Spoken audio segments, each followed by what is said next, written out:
The Japanese government says a North Korean ballistic missile flew over northern Japan on Tuesday morning.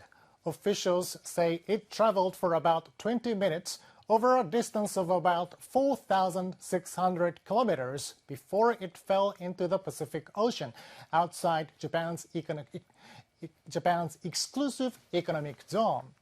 Experts say it may have the capability to hit the United States territory of Guam.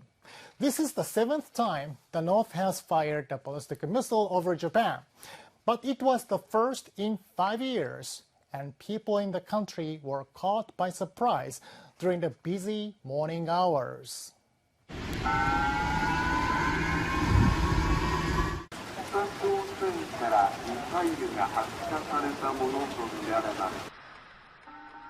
At around 7:30 a.m., the Japanese government issued an alert through the nationwide emergency system, urging people to take shelter in sturdy buildings or underground. At train stations in northern Japan, people were left wondering what to do, while some bullet trains and local lines halted operations temporarily for safety checks. I came here a little earlier to see if the train was running. I'm scared because missiles have been launched frequently recently. Children were also affected. Some school classes were delayed and events were canceled as a precaution. We were scheduled to hold a marathon today. We emailed parents notifying them we were postponing the event to give top priority to children's safety. People in Tokyo were outside the alert area, but couldn't hide their worries. I was about to send my daughter to school when the missile was launched. It scares me to think it may have fallen. I want these missile launches to stop. The Japanese government says the missile was launched at about 7:22 a.m. Japan time.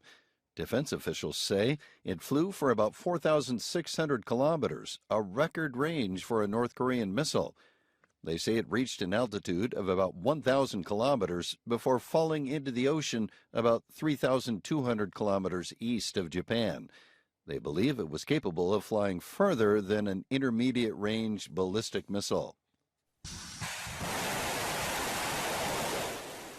The government says the missile may be of the same type as the Hwasong-12 medium-range ballistic missile the North has launched 4 times in the past. The Hwasong-12 is a liquid fuel type and has a range of about 5,000 kilometers.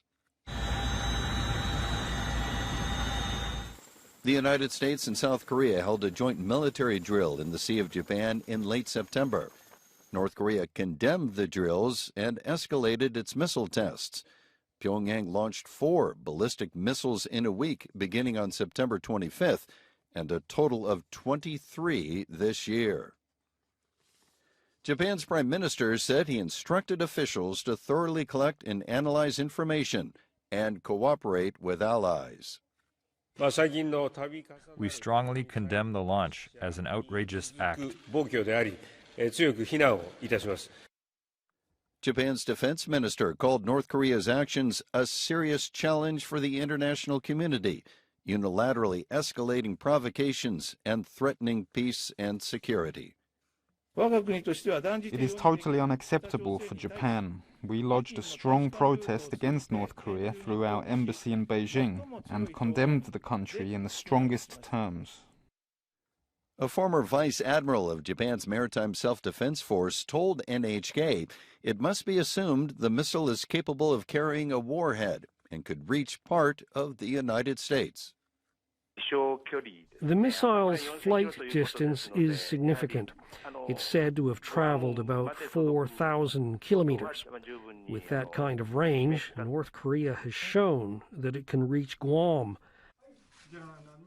The SDF's top officer and the commander of the U.S. Indo-Pacific Command, Admiral John Aquilino, voiced their concerns.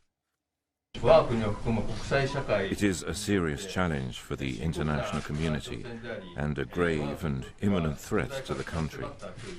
I want to work closely with Aquilino to deal with the situation.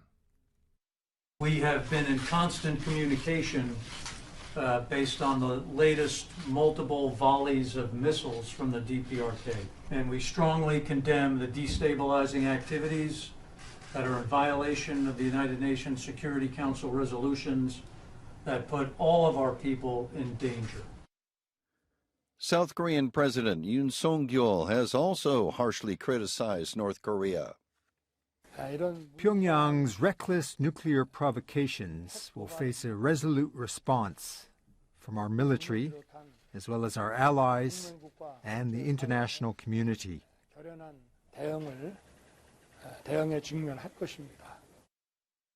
Yoon instructed officials to proceed with talks to strengthen security cooperation with Japan and the U.S.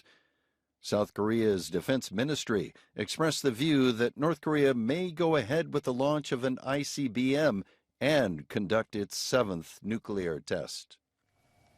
For more, let's ask NHK World's Ikehata Shuhei. Shuhei, great to have you with us here today.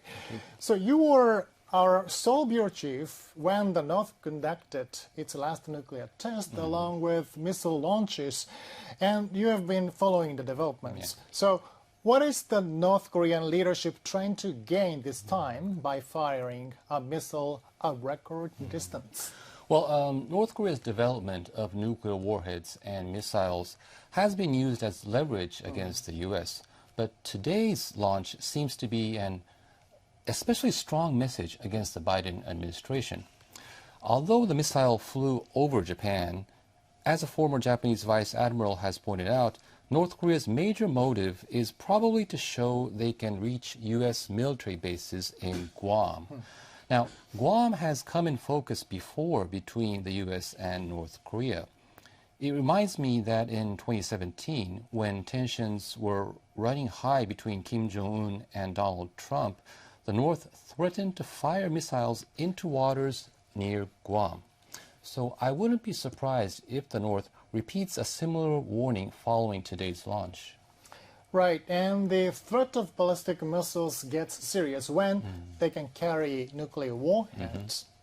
We've been hearing for weeks that Pyongyang could be gearing up for a nuclear test. What's the latest on that? Well, South Korean intelligence officials have suggested that the North could carry out its 7th nuclear test sometime between the end of the Chinese Communist Party National Congress, which starts from October 16th, and the U.S. midterm elections on November 8th. Now, they conclude construction work has been completed at tunnel number 3 of the Punggye-ri nuclear test site in the northeastern part of North Korea. Now, Kim Jong-un is not hiding his obsession for nuclear weapons. He gave a speech last month saying the North's status as a nuclear weapons state has become irreversible. He said Pyongyang would never surrender its nuclear weapons. And the country has adopted a law outlining conditions under which it would launch a nuclear strike. Now, this law stipulates that the North will use such weapons preemptively, and I repeat, preemptively, when its leadership is attacked. So this is clearly a disturbing move to neighboring countries, including Japan. Are there any effective ways to deal with North Korea? Well, I have to say there is no immediate remedy. But as the North has accelerated its pace of missile launches, I think it shows the necessity for the U.S., Japan, and South Korea to cooperate more closely. The U.S. National Security Council spokesperson released a statement pointing out that today's launch has reinforced Washington's ironclad commitments to the defense of Japan and South Korea. Now, this is ironic from the North's point of view because they probably hope to slow down cooperations between the three countries through military aggression.